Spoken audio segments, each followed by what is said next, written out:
Hari ini 3 Juli diperingati sebagai Hari Bebas Kantong Plastik sedunia dan peringatan ini menjadi pengingat global tentang bahaya sampah plastik sekali pakai, termasuk kantong plastik terhadap lingkungan dan kehidupan jangka panjang ya. Dan di Kabupaten Ende sendiri, tantangan sampah plastik juga masih cukup besar ya, terutama di kawasan pasar ya, pantai, kemudian juga pemukiman padat. Nah, pagi ini kami sudah terhubung dengan Koordinator Trasiro Ende yang akan berbagi pandangan sekaligus ajakan untuk warga Kabupaten Ende dalam rangka memperingati Hari Bebas Kantong Plastik. Sudah bersama kami Berdi Saputra. Selamat pagi Berdi. Selamat pagi. Iya, apa kabar? Baik, apa kabar juga? Kabar baik juga. Ini lagi di Ende atau di mana nih? Lagi di Ende. Lagi di Ende ya, habis olahraga pagi biasanya nih ya. Ya. Oke, Berdi, hari ini peringatan Hari Bebas Kantong Plastik sedunia ya. Nah, apa makna peringatan Hari Bebas Kantong Plastik sedunia untuk Berdi dan juga teman-teman di Trasiro? Untuk sedikit menjelaskan tentang Trasiro, kan kita memang fokusnya di edukasi dan aksi bersih untuk polusi sampah plastik. Kita tahu sendiri bahwa polusi sampah plastik sekarang menjadi suatu masalah yang cukup kritis ya untuk kita semua, untuk lingkungan, untuk manusia. Nah, untuk Hari Bebas Kantong Plastik ini sebenarnya itu merupakan peringatan atau warning bahwa sampah plastik ini sudah harus kita cegah bersama. Jadi, kalau kita tahu bahwa sampah plastik itu kan sangat berbahaya ya. Mungkin masyarakat awam masih banyak yang belum tahu. Pertama, karena sampah plastik itu tidak bisa mudah terurai. Bahkan butuh ratusan atau sampai ribuan tahun. Ketika masuk ke alam, sampah plastik itu cuma berubah menjadi yang lebih kecil, mikroplastik, dan kita tahu bahwa mikroplastik itu sekarang sudah diteliti, itu ditemukan di dalam tubuh manusia, dari pembuluh darah, dari jantung, sampai terakhir itu di janin manusia. Sudah sejauh itu sekarang ya? Ya, sudah sejauh itu. Ya, jadi sekarang mungkin teman-teman kayak pernah mendengar tidak bahwa dulu kalau kita dengar bahwa penyakit seperti bawaan lahir, kayak cacat kelahiran atau kanker itu jarang terjadi. Sekarang kanker pun terjadi bahkan di level kalangan menengah ke bawah. Jadi itu salah satu penyebabnya bisa dari polusi sampah plastik. Nah, kantong plastik ini sebenarnya tuh salah satu kenapa dibuat Hari Bebas Kantong Plastik, sebenarnya salah satu bentuk perlawanan terhadap budaya sekali pakai. Nah, kita ini sudah terlalu sering menggunakan kantong plastik dan akhirnya budaya sekali pakai, budaya instan itu sekarang menjadi melekat dan polusi sampah plastik itu sekarang menjadi masalah buat kita di dunia ini. Oke, baik. Nah, untuk Kabupaten Ende sendiri nih, kondisi saat ini terkait dengan penggunaan kantong plastik ini seperti apa yang Berdi dan teman-teman di Trasiro lihat dan amati?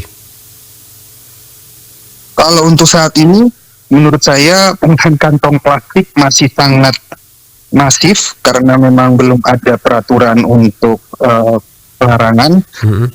Mungkin hanya beberapa seperti Alfamart atau Indomart itu yang menerapkan sistem kantong plastik berbayar, dan itu pun saya pernah dengar ditentang oleh masyarakat mungkin karena pemahamannya yang masih kurang.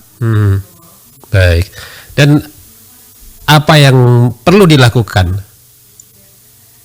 Sebenarnya untuk mengurangi kebiasaan sekali pakai itu sangat mudah.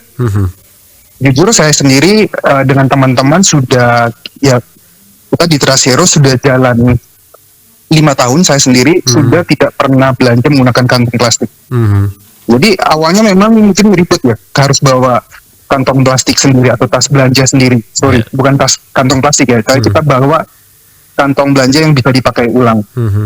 Tapi kalau sudah jadi kebiasaan itu akan mudah dilakukan. Ya anggap saja sekarang kayak teman-teman kalau bawa HP ya, itu kan nggak mungkin kita lupa kan, setiap kali harus bawa. Begitu pun dengan tas belanja. Jadi kita sudah menjadi kebiasaan untuk membawa, setiap kali belanja harus ada tas belanja. Oke, baik. Ini bisa dilakukan oleh siapa saja ya. Dan kembali ke kesadaran dan kemauan masing-masing kita begitu, Berdi ya. Ya. Nah, untuk Trace Hero sendiri kan hampir setiap minggu begitu ya, rutin melakukan kegiatan bersih-bersih sampah ya di berbagai lokasi begitu. Nah, ketika di berbagai lokasi melakukan aksinya, sampah-sampah plastik yang dijumpai itu kondisinya bagaimana? Sampah plastik yang kita biasa ketemukan di waktu aksi clean up itu lumayan banyak sih jenisnya. Ya memang untuk kantong plastik juga sangat banyak. Jadi kalau untuk wujudnya ada yang masih baru, ada yang juga sudah mulai hancur. Nah ini yang selalu menjadi kesalahpahaman oleh masyarakat. Biasanya mereka lihat hancur itu dikiranya terurai, padahal kantong plastik itu berubah bentuk menjadi mikroplastik.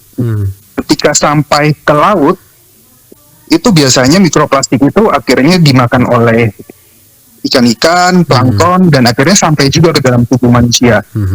Nah, ada juga pemahaman bahwa, oh, kalau gitu kita bakar saja.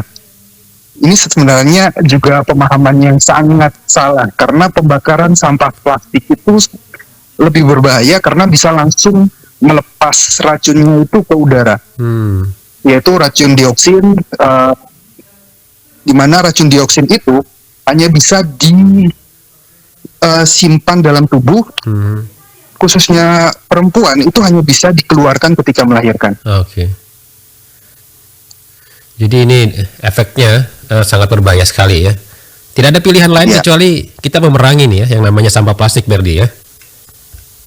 Tidak ada pilihan lain, harusnya kita sudah mulai beralih ke kebiasaan untuk menggunakan tas belanja pakai ulang atau menggunakan produk-produk pakai ulang, bukan saja kantong plastik. Mungkin kantong plastik itu awal untuk orang yang awam ya, untuk membiasakan mengurangi kantong plastik itu awal ya. Jadi dengan membawa tas belanja sendiri.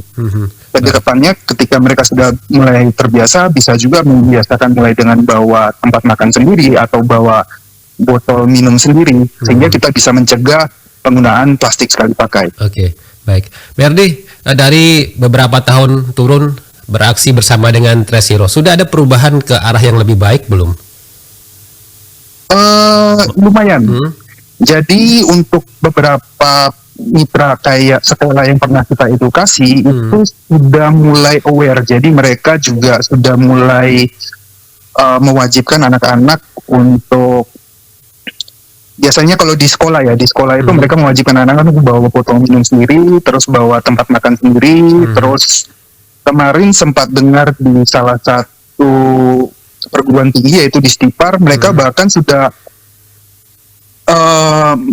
menerapkan aturan bahwa mahasiswa tidak boleh lagi membawa AMDK, kantong plastik, dan mereka sudah menyiapkan tempat isi ulang. Jadi mahasiswa membawa botol minum sendiri, tinggal bisa isi ulang di dalam kampusnya. Sebenarnya kalau itu bisa diterapkan di semua instansi, di pemerintah atau di sekolah, itu bisa sangat-sangat menekan sampah plastik yang kita produksi sehari-hari. Oke. Dan peran pemerintah daerah juga ini sangat penting ya dalam hal ini. Bagaimana Berdi melihat sejauh ini peran pemerintah daerah kita dalam mendukung upaya memerangi sampah plastik? Nah, untuk peran pemerintah sebenarnya yang kita butuhkan itu adalah bagaimana mereka mengeluarkan perda atau peraturan atau kewajiban. Selain itu ada juga pengawasan. Jadi untuk di beberapa wilayah lain seperti di Bali atau sudah ada di Surabaya, itu sudah ada kewajiban untuk toko-toko tidak lagi menggunakan atau mengasih kantong plastik, walaupun berbayar pun tidak. Kalau di Surabaya setahu saya itu sudah tidak. Oke. Jadi kalau mereka mau belanja, mereka harus bawa tas pakai ulangnya sendiri. Nah, di ND sendiri kemarin sempat saya dengar bahwa dari dinas DLHK-nya sudah menerapkan kewajiban namanya adanya eco office sama eco school. Tapi itu belum saya lihat penerapannya secara masif ya di masyarakat. Saya harapkan mungkin di tahun ajaran baru ini bisa benar-benar mungkin lebih dikomunikasikan lagi atau informasikan lagi. Mungkin bisa lewat dengan RRI juga membantu untuk menginformasikan lagi untuk sistem atau ketetapan kayak gitu. Oke, baik. Berdi, terakhir, apa pesan dan harapan Berdi di Hari Bebas Kantong Plastik Sedunia ini untuk Kabupaten ND? Pesan kami dari Trasero, kami ingin semua masyarakat mulai sadar bahwa sampah plastik itu adalah ancaman, bukan berkah buat kita. Jadi sebisa mungkin kita mulai belajar dan mulai mengurangi penggunaan plastik sekali pakai. Oke, baik. Terima kasih Berdi waktunya untuk RRI ND pagi ini. Oke, terima kasih juga. Sahabat kembali beraktivitas ya, sukses terus. Oke.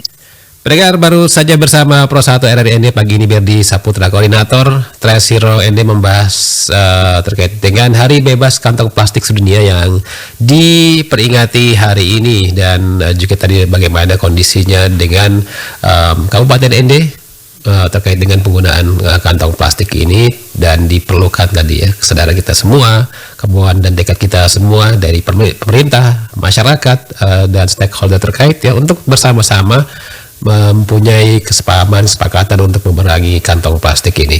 Kami masih terus hadir menemani Anda pendengar di Florata pagi ini untuk edisi hari ini. Tetap terus bersama Pro 1 RRI ND, kanal informasi dan inspirasi.